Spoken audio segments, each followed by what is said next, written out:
Hello and welcome to part 4 of the Top 100 Networking Terms series. In this part we're going to discuss a few final cabling concepts before diving deeper into layer 2 related terms, and also make sure to stay until the very end of the video because I'll be sharing a practical roadmap on exactly how to approach learning all of this, okay? Alright, so let's get started. Number 31, crossover cable. A crossover cable is a type of twisted pair Ethernet cable which we discussed in the previous part of this series. But basically in twisted pair cables, different pairs are used for sending and receiving data. In a crossover cable, the transmit and receive wire pairs are crossed on one end of the cable, so the sending pair on one device is connected to the receiving pair on the other device. The most important thing to remember here is that crossover cables are used to connect the same type of devices together. So for example, switch to switch, router to router, computer to computer, but there is one exception. When we connect a computer to a router, we also use a crossover cable, even though technically they are different types of devices,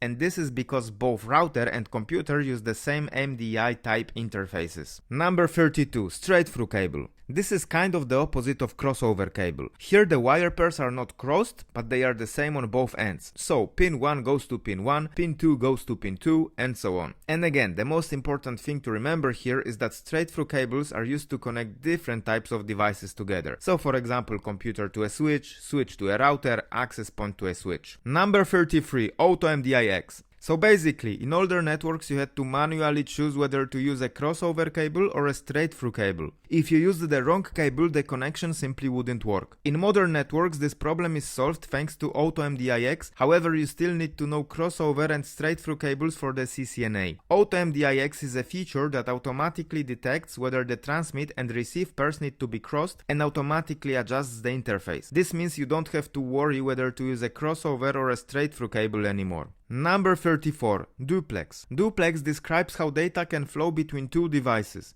There are two types of duplex: half duplex and full duplex. In half duplex, data can flow in both directions but not at the same time. So a device can either send or receive, and it has to wait for the other device to finish. In full duplex, data can flow in both directions at the same time. A device can send and receive data simultaneously, which makes the communication faster and more efficient. Number 35, CSMA CD. CSMA CD stands for Carrier Sense Multiple Access with Collision Detection. This is something that was used in older Ethernet networks that operated in half duplex to detect collisions and handle them. However, even though it is not used in modern networks, you still need to know it, especially for the CCNA. Basically, when two devices in half duplex send data at the same time, a collision occurs. The communication stops and both devices wait for a short random time before trying again. In modern networks, switches typically use full duplex and collisions don't occur anymore, so CSMA CD is no longer used. Number 36, hub. A hub is a very old simple network device that connects multiple computers together, just like a switch. However, unlike a switch, it is dumb. When it receives data, it simply sends it to everyone connected to it. This causes traffic jams and security issues, which is why hubs are not used anymore. Also, hubs operate on layer 1 in half duplex, while switches operate on layer 2, usually in full duplex. Number 37, MAC address. MAC stands for Media Access Control. It is the physical address of a device. Each device has its own unique MAC address, which is assigned by the manufacturer and stored on the network interface card, which I discussed in part 3 of this series. A MAC address is a 48-bit address written as a 12-digit hexadecimal number. You can see an example MAC address on the screen right now. If you want to know more about MAC addresses, then I recommend watching my video All You Need to Know About Switches, in which I explain it in more detail because switches operate on layer 2 and they use MAC addresses to forward traffic. So just remember, when we talk about MAC addresses, it's always layer 2, while for IP addresses, for example, it's always layer 3. Number 38, ARP. ARP stands for Address Resolution Protocol, and it's a very important protocol in computer networking that is used to map IP addresses to MAC addresses. This protocol is necessary because even though we use IP addresses to communicate over the network, the computers need the MAC addresses to forward traffic, and they use ARP to learn them. If you want to know how it works in detail, I really recommend my video What is ARP? You can find the link in the description below. Number 39. Frame. A frame is a unit of data that exists on layer 2 of the OSI model. So whenever we send data from one computer to another, the data that we send is called differently on different layers. If you want to know more, then watch my video about the OSI versus TCP/IP, in which I explain it in much more detail, and this is really super exciting topic. So basically, we don't always call data a packet. A packet is only a name used on layer 3. On layer 2 it's always a frame and it uses MAC addresses. It contains many fields in the header, for example the source MAC address and the destination MAC address, so that the device knows where to send it. To sum up,